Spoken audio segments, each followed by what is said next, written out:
If you know you are going to fail, then fail gloriously.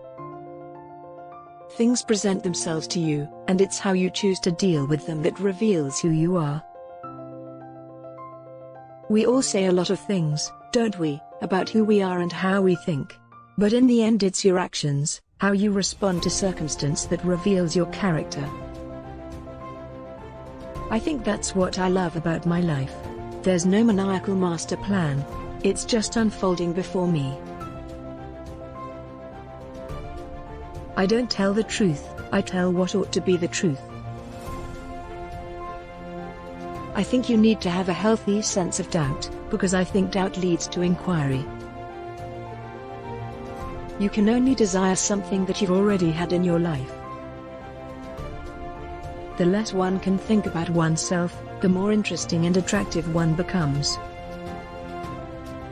I'm of the opinion that it's okay to be silent, to not speak if you don't have anything to say. I love strange choices. I'm always interested in people who depart from what is expected of them and go into new territory. Of course one worries about getting older, we're all fearful of death, let's not kid ourselves.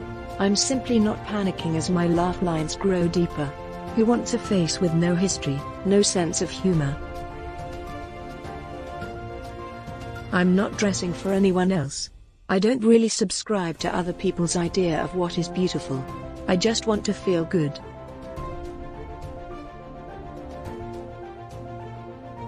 I don't think about being beautiful or not being beautiful. It's more about feeling confident inside your own skin really and thinking about yourself as little as possible. Don't you find that work, if you love it, is actually really invigorating? It's important to travel and move and have a continual set of experiences, so you've got more to feed back into your work.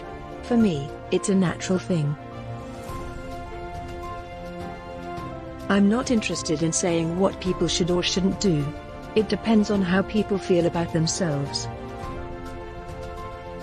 I suppose personally if you do anything out of fear to mask who you are, then that's a bit scary. You've got to work with what you've got. To become a painter, or a sculptor, or a graphic designer is quite an isolated way to spend your life.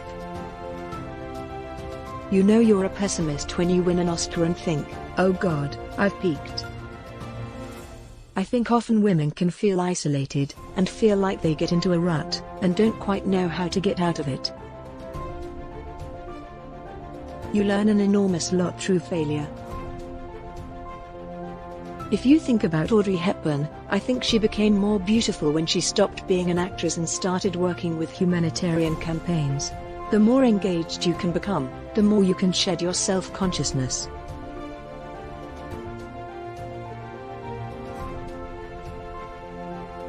When I was younger, I was actually looking forward to getting older, to have more insight, more understanding. Sometimes I think it's so good not to win those things. And anyway, who wants to peak when they're 28? Inquiry and curiosity is really important in any profession, but definitely in what I do. And in parallel you also need to be confident enough to try things. So it's a tricky thing sometimes to balance those two states. Marriage is a risk. I think it's a great and glorious risk, as long as you embark on the adventure in the same spirit. It seems like people, increasingly just can't be by themselves, because they're so used to having an epicenter on the internet, that actually exist for other people. Until someone clicks onto your Facebook page, it doesn't mean anything. You know you've made it when you've been molded in miniature plastic. But you know what children do with Barbie dolls, it's a bit scary, actually. Any industry loses its innovation, and loses its access to creative juices, if you don't have progressive thinking, and diversity. When you fall in love with someone, you're not really changing at all. You're really just reliving something that already happened at some point. Which quote did you enjoy most? Comment, like and subscribe for more videos.